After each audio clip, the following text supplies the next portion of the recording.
Start చేసిన బాబాయ్ గిట్లా వెనకాల స్టార్ట్ చేసిన స్లీపింగ్ లైన్ ఇట్లానా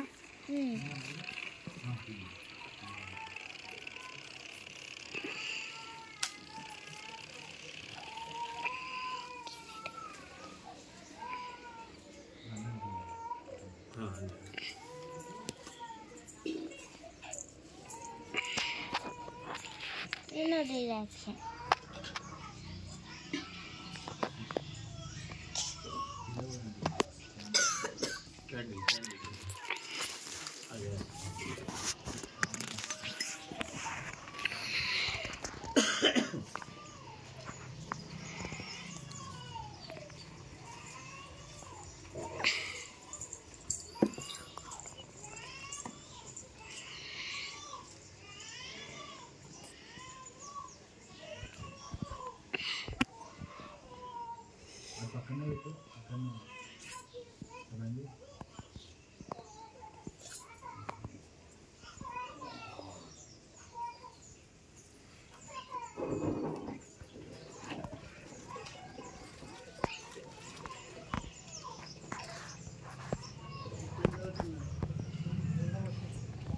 వీడియో ఇస్తాను ఎక్కడ చూపెట్టు చూడు వీడియో రాదు నీ దాంట్లో ఒకటి అటు ఇటు తిరుగుతాలే వాళ్ళ నకలు ఏం కనబడతాను నువ్వు చెయ్యే పెడతాను గిట్లా జున్ను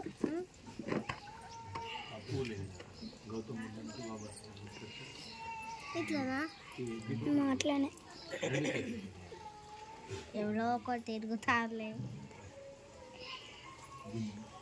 ఎవరో ఒకటి తిరుగుతారంట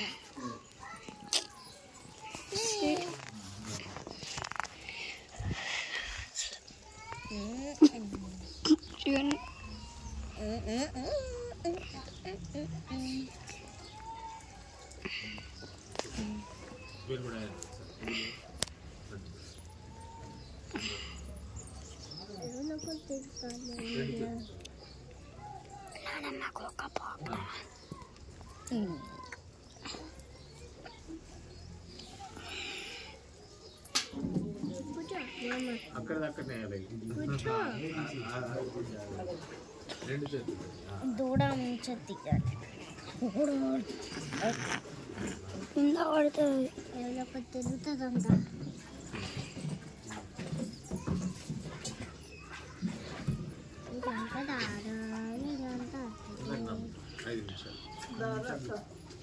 గిట్లా పెట్టు ఇట్లా ఇది చూడు ఇట్లా అట్లా వద్దు ఇట్లయితేనే అందరు పడతారు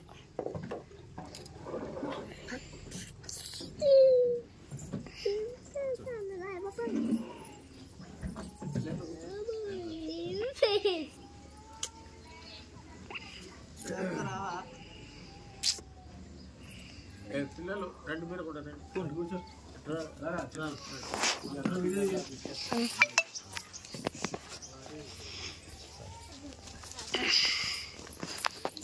కూర్చోకండి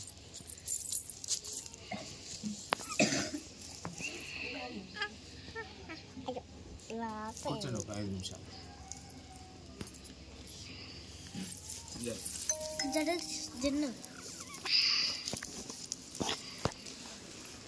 మనిషి పుట్టడం అంటేనే ఒక బాధ మనిషి పుట్టడం అంటే జాతి జన తర్వాత బతకడం అంటే కూడా కష్టమే వ్యాధులు అయితే కూడా కష్టమే ముసలితనం వచ్చిన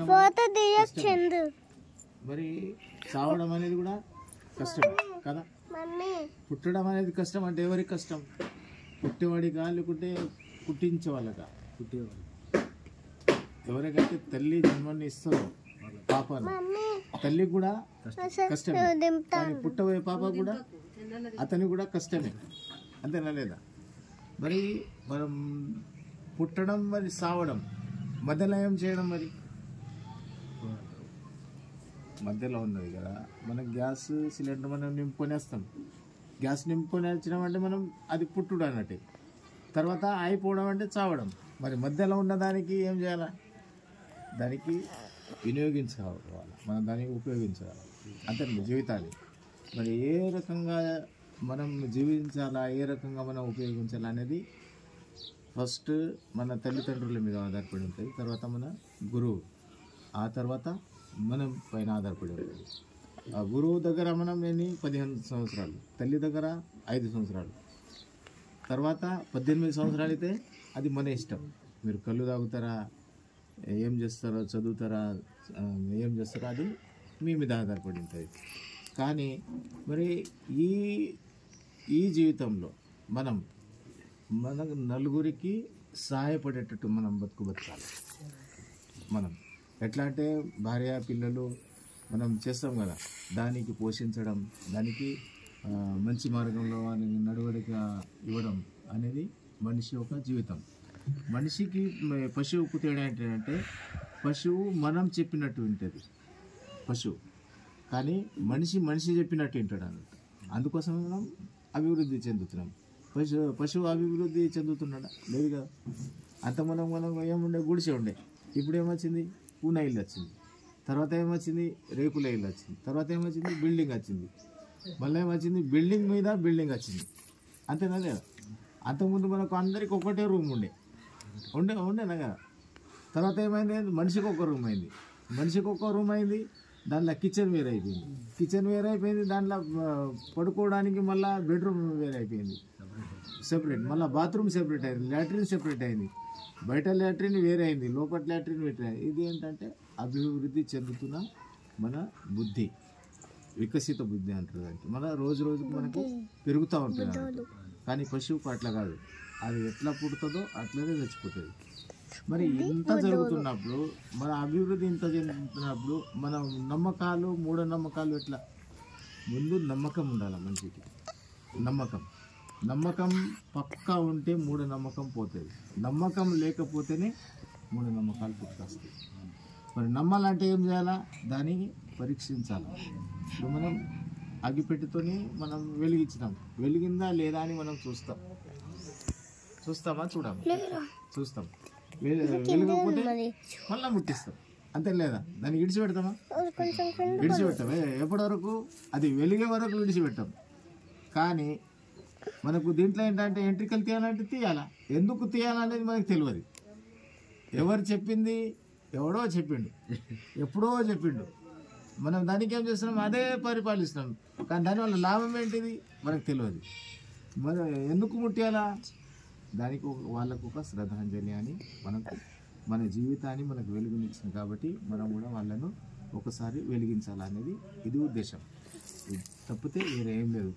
మన జీవితంలో వాళ్ళు మనకు పూల మాదిరిగా వాళ్ళు మనం ఏం చేసిండ్రు? మనం పోషించారు, రక్షించారు. అదేవిధంగా పూలది ఎట్లా అంటే మనిషి ఉన్నంత వరకే మనిషికి విలువ, మనిషి పోయినంత మనిషికి విలువ లేదు. ఎవరు చచ్చిపోయినా ఆడ చచ్చిపోయిండు, ఏడ ఉన్నది బాడీ అంటే ఆడ ఉన్నది, ఎవరిది బాడీ ఎవరిదో ఇక, అంతేనా లేదా? ఎవరు పుట్టినంటే పిల్లడు పుట్టిండు, ఏ పిల్లడు? ఆడపిల్లనా మగ పిల్లనా తెలియదు. ఎవడు చచ్చిపోయిండు? ఆడదా లేకుంటే మనిషా, అంతే. పూలతో ఎందుకు పూజించాలంటే మన జీవితం కూడా, మన శరీరం కూడా పూల మాదిరిగా వేరు పోతాయి. ఇప్పుడు కొంతసేపు అయితే ఇవి ఆరిపోతాయి, వాడిపోతాయి, తర్వాత ఎక్కడిదక్కడ వెళ్ళిపోతాయి. ఈ బాడీ కూడా అంతే, ఎక్కడిదక్కడ వెళ్ళిపోతుంది. ఆత్మ అనేది మాత్రం లేదు, అర్థమైంది లేదా? ఇవి 4 భౌతిక కాయాలు. ఏది? పృథివీ, ఆప్, తేజ్, వాయు. పృథివీ అంటే మన శరీరం. పృథివీ ఎట్లయితుంది? మన పృథివీ ఎట్లయితుంది? పృథివీ అంటే ఈ భూమి ఉంది కదా, ఒక్కొక్క జాగాలో ఎట్లా ఉన్నది? గట్టిగా ఉన్నది. ఒక్కొక్క జాగాలో మెత్తగా ఉన్నదా లేదు? తర్వాత పృథివీ, మళ్ళా ఆప్. మన శరీరంలో ఏమున్నది? నీరు. ఈ నీరు ఎక్కడెక్కడ ఏ రకంగా ఉన్నా అదే రకంగా ఉంటుంది, అంతటా ఒకే రకంగా ఉండదు. అది నీరు ఉన్నది కాబట్టి మన బతుకున్నది. నీరు అయిపోయిందంటే అర్థమైపోయినట్టు. తర్వాత ఈ వాయువు అంటే శ్వాస తీసుకుంటాం, విడిచిపెడతాం. ఎక్కడిది శ్వాస? మరి నైసర్గిక. ఇది ఇక్కడ ఉన్నదే దానికే మనం పీల్చుకుంటాం, మనం దానికే వదులుతున్నాం. తర్వాత తేజ్ అంటే మన శక్తి, ఊర్జ, ఏదైతే పవర్ ఉన్నదో, వేడి ఉన్నదో అది. అయితే అగ్ని, ఇవి ఈ 4 భూతాలు ఎక్కడి అక్కడ కలిసిపోతాయి. మరి సావడం ఎందుకు, పుట్టడం ఎందుకు? మనం ఫస్ట్ ఆఫ్ ఆల్ మనం పుట్టిన వెంటనే మనం ఏం తీసుకుంటాం? శ్వాస తీసుకుంటాం. పుట్టిన వెంటనే శ్వాస తీసుకుంటాం, చనిపోయినప్పుడు విడిచిపెడతాం. ఎక్కడిది శ్వాస? ఇక్కడిది. ఎక్కడ విడిచిపెడతాం? ఇక్కడనే. అంతేనా లేదా? మనం ఏం తీసుకురాలేదు, మనం ఇచ్చిపోలేము. ఇక్కడనే తీసుకున్నాం, ఇక్కడనే విడిచిపెడుతున్నాం. అందుకోసం జననం మరణం అనేది ఇది ఒక భవచక్రం. ఇది పుట్టుకతోనే పుడుతూనే ఉంటాయి, చస్తూనే ఉంటాయి. ఇది ఎట్లా పునః అంటే మళ్ళీ ఇప్పుడు మన తాత ఉండే, తర్వాత నాన్న వచ్చిండు, మళ్ళీ మనం వచ్చినాం, మళ్ళీ పోతాం, మళ్ళా కొడుకులు ఉన్నారు, మళ్ళీ మనం కూడా పోతాం. అంటే ఇట్లా పోతూనే ఉంటుంది. అయితే గౌతమ్ బుద్ధుడు ఏంటంటే ఈ పుట్టడం సావడం అనే ఆ భవచక్రంలో అతను లేదు. ఆయనకి ఇక మరో జన్మ లేదు. ఒకటేసారి వాళ్ళు అర్హత, జన్మ అనేది లేదు. ఎందుకు లేదంటే ఇప్పుడు భగవాన్, మనం దేవుడు అంటాం కదా, భగవాన్లా 2 రకాలు. భగవాన్ అంటే ఎవరి దగ్గర అయితే భార్య, పిల్లలు, శస్త్రాలు ఉన్నాయో వాళ్ళు భగవాన్లు, దేవుళ్ళు వాళ్ళు. కానీ గౌతమ బుద్ధుడు దేవుడు కాదు. ఎట్లా అంటే ఆయన దగ్గర భార్య ఉందా? పిల్లలు ఉన్నారా? శస్త్రం ఉన్నదా? లేదు. అదే మీ వేరే దేవుళ్ళు మీ ఇంట్లో ఉంటే వాళ్ళ దగ్గర ఏమున్నది? ఆయనకు భార్య ఉన్నది, పిల్లలు ఉన్నారు, ఆయన దగ్గర శస్త్రం ఉన్నది. మరి ఆయన దేవుడు ఎట్లయితాడు? ఆయన మనిషే కదా కదా. భార్య పిల్లలు అంటే దేవుడు ఎట్లయితాడు? మనిషి కదా, మనం మనుషులం కదా. మరి ఆయన కూడా భార్య ఉన్నది, ఆయనతో పాటు పిల్లలు ఉన్నారు. ఏమన్నా కోసుకోవాలని తినాలంటే మళ్ళీ కత్తులు ఉన్నాయి, లేకుంటే గొడ్డళ్ళు ఉన్నాయి, లేకుంటే చాకులు ఉన్నాయి. మరి వాళ్ళు ఎట్లా దేవుళ్ళు అవుతారు? వాళ్ళు గారు కదా దేవుళ్ళు. వాళ్ళు త్యాగం చేసిండ్రా? చేయలేదు. జీవితాలకు త్యాగం చేసి వాళ్ళు త్యాగం చేయలేదు కదా. భార్య ఉన్నది, పిల్లలు ఉన్నారు, గొడ్డళ్ళు ఉన్నాయి, కత్తులు ఉన్నాయి, బాణాలు ఉన్నాయి. వాళ్ళు దేవుళ్ళు. ఎవరైతే దేవుడు అందరికీ అనే దాని భావం. అందుకోసం ఈ గౌతమ బుద్ధుడు అంటే ఈ 3 రత్నాలు. ఏది? బుద్ధం, ధమ్మం, సంఘం. బుద్ధం అంటే ఏంటిది? మన బుద్ధి, మన జ్ఞానం. ధమ్మం అంటే మనకు ఇచ్చిన మందు. సంఘం అంటే ఇచ్చేవాళ్ళు. ఎట్లయితే బుద్ధుడు అంటే డాక్టర్, ధమ్మం అంటే మందులు, సంఘం అంటే మేమేం చేస్తామంటే, మీకు దవాఖానలో ఎట్లయితే మనిషి బీమారు ఉంటాడో అప్పుడు మందులు ఎవరు ఇస్తారు? నర్సు ఇస్తుంది కదా. డాక్టర్ అయితే వచ్చి ఇంజక్షన్ వేయలేడు కదా. నర్సింగ్. మేము చేసే పని అదే, వేరే ఏమీ లేదు. మీ దాంట్లో ఉన్న మూఢనమ్మకాలను పోగొట్టుకోవడానికి, మంచి మార్గం చూపించడానికి మేము కాదు, బుద్ధుడు నేర్పిన మార్గంలోనే మేము చేస్తాం. మా దగ్గర ఏమీ లేదు. వాళ్ళు చెప్పింది మేము చెప్తాం. మేము మధ్యవర్తులం కాదు, మేము తెచ్చిచ్చే వాళ్ళం కాదు, మీకేం ఇచ్చేవాళ్ళం కాదు. ఏదైతే చెప్పిందో అదే చెప్తాం. ఎక్కడిది చెప్తాం? మరి పుస్తకంలో ఉన్నదే చెప్తాం, వేరేది చెప్పడానికి వీలు లేదు.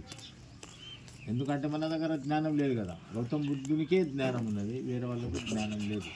ఎందుకంటే ఆయన ధమ్మచక్రపర్వతం చేసిందంటే మన ప్రపంచంలో ఉన్న అన్నిటికంటే మంచి మార్గం అంటేనే గౌతమ బుద్ధుని మార్గం. అదే గౌతమ బుద్ధుని మార్గం బాబాసాహెబ్ అంబేద్కర్ తీసుకున్నాడు. ఎందుకు తీసుకున్నాడంటే బాబాసాహెబ్ అంబేద్కర్ ఒక బౌద్ధిసత్వుడు. బోధిసత్వుడు అంటే బోధి అంటే జ్ఞానం, సత్వుడు అంటే తథాగత భగవాన్ గౌతమ బుద్ధుడు కూడా ఒకప్పుడు బోధిసత్వని, సుమేధ్ బోధి, అతను కూడా బోధిసత్వుడే. ఎట్లా అంటే అతను కూడా ఒక ప్రాణి. అయితే పుట్టడం అనేది మనకు తెలియదు, కానీ గౌతమ బుద్ధునికి పుట్టడం అనేది తెలుసు, సావడం అనేది కూడా తెలుసు. ఆయన మొట్టమొదటి వాళ్ళ తల్లి కలలో పోయి, తల్లి నేను నీ కడుపులో జన్మం తీసుకోవడానికి నేను రావాలా అని అడుగుతాను ముందు. అడిగిన తర్వాతనే మాట్లాడదు. తర్వాతనే వాళ్ళ తల్లి అప్పుడు జన్మం తీసుకుంటాడు. చావడం కూడా ఎట్లా 3 నెలల ముందు ఆయనకు తెలుసు. నేను ఒకళ్ళ ఇంట్లో నేను అన్నం తింటున్నా, ఒకళ్ళ ఇంట్లో నేను అన్నం తినవలసి వస్తుంది, ఆ అన్నం నాది చివరి అన్నం, అంటే మళ్ళీ నాకు అన్నం తినేది లేదు అనేది పక్కా తెలుసు అన్నట్టు. అంటే ఇటువంటి వాళ్ళు వేరే వాళ్ళు ఎవరైనా చెప్తారా? వేరే వాళ్ళు శంకర్ గణపతి వేరే వాళ్ళు చెప్తారా? చెప్పరు. వాళ్ళు దేవుళ్ళు ఎట్లయితారు? కారు కదా. మరి నిజమైన దేవుడు ఎవరు మనకు తెలియదే. పుట్టుక ఆయన చేతుల్లో ఉన్నది, చావు ఆయన చేతుల్లో తెలిసి అన్నట్టు తెలుసు అంటే అప్పమాదేన సంపాదేత అంటారు దానికి పాలీల. అప్పమాదేన అంటే జాగరూకతనే సంపాదించండి అన్నట్టు. సావు వస్తున్నది మనకు తెలుసు, తెలియదు అన్నట్టు కాదు. కానీ మనం దానికి ఏం చేస్తామంటే నాకు సావు వద్దనే మనం అంటాం. ఎవరైనా సావడానికి తయారుంటాడా? ఎవడు ఉండడు. బతకడానికి తయారుంటాడా? లేదు. బతకడానికి ఎట్లా అంటే ఏ బతుకు కావాలా? మరి వేరే వేరే బతుకులు కావాలి. మంచి బతుకులు మనకు అవసరం లేదు. బానిస బతుకులు కావాలా? అంతేనా లేదా? కళ్ళు తాగే బతుకులు కావాలా? ఎటువంటి బతుకులు మనకు అవసరం లేదు. మనకు కావలసింది మంచి బతుకులు కావాలా? ఎట్లా? నిశ్చలమైన బతుకు. మనకు ఇట్లా కూడా అంటి ముంటకుట. గౌతమ్ బుద్ధుని కమలం పువ్వు పైన, కమలం పువ్వు ఎక్కడ వస్తుంది? నీళ్ళలో, బురదలో, కానీ పైన నీళ్ళు అంటనీయరు. అలాంటి గౌతమ్ బుద్ధుడు అన్నట్టు. బాబాసాహెబ్ అంబేద్కర్ కూడా చరిత్రలో నంబర్ 1. అతని వంటి చరిత్ర ఎవరిది లేదు. అందుకోసమే ఆయనను ఎవ్వరు కూడా ఏం అనరు. అంటే మాత్రం వాళ్ళకి పాపం కలుగుతుంది. అటువంటి పచ్చి మనిషి అన్నట్టు, ఇక శుద్ధ మనిషి అన్నట్టు, ప్యూర్ అన్నట్టు. ఇక అట్లా అన్నట్టు. మరి నెయ్యి ఎందుకు ప్యూర్ అవుతుంది? నెయ్యి ఎందుకు అవుతుంది? 10 లీటర్ల పాలు ఉంటే ఎన్ని లీటర్ల పెరుగు అవుతుంది? 5. వెన్నె ఎంత వెళ్తుంది? కేజీ. మరి నెయ్యి ఎంత వెళ్తుంది? మరలా 1 కిలో. అంతే.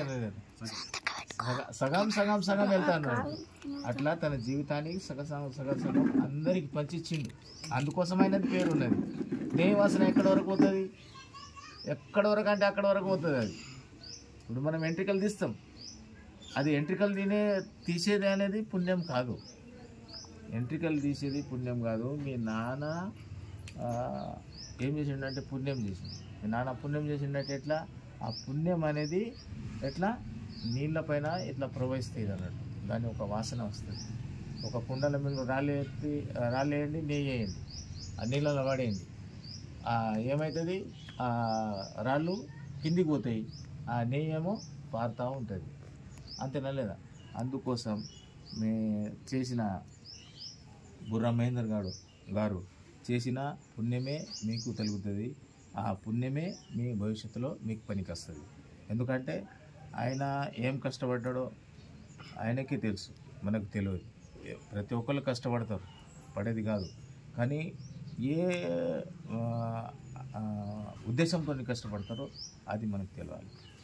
అందుకోసం చనిపోయి ఈరోజు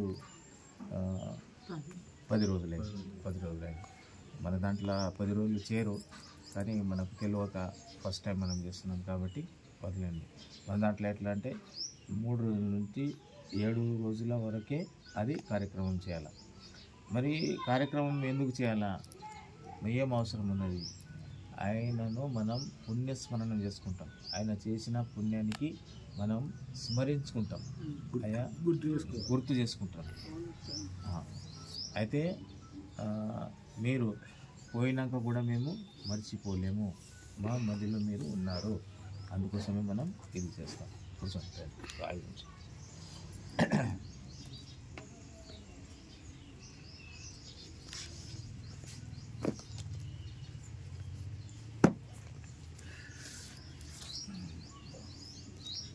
చేతులు జోడించాలి, ఇట్లా కూర్చో. నేను అన్నట్టు నమో తస్స భగవతో అర్హతో సమ్మా సంబుద్ధస్స నమో తస్స భగవతో అర్హతో సమ్మా సంబుద్ధస్స నమో తస్స భగవతో అర్హతో సమ్మా సంబుద్ధస్స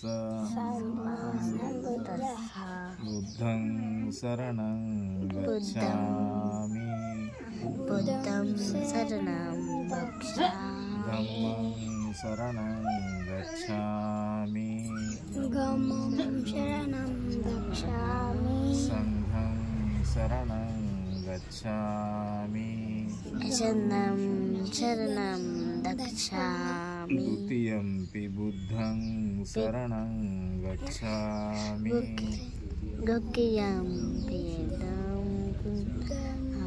ద్వితీయంపి ధమ్మం శరణం గచ్ఛామి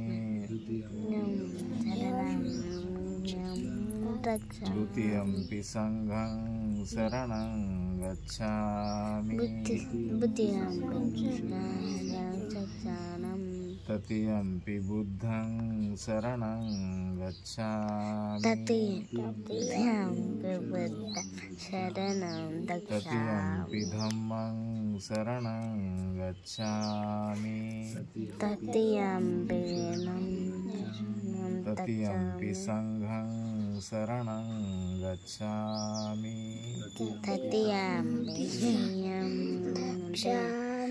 పానాతిపాతా వేరమణి సిక్ఖాపదం సమాదియామి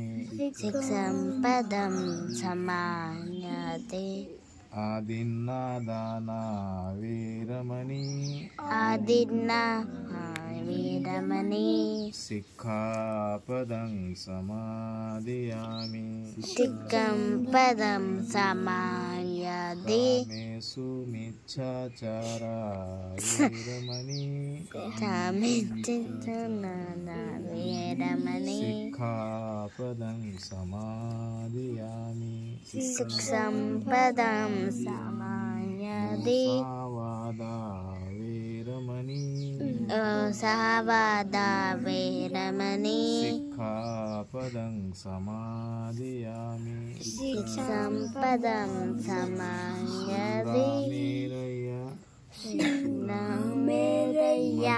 మజ్జపమాదఠానా వేరమణి సిక్ఖాపదం సమాదియామి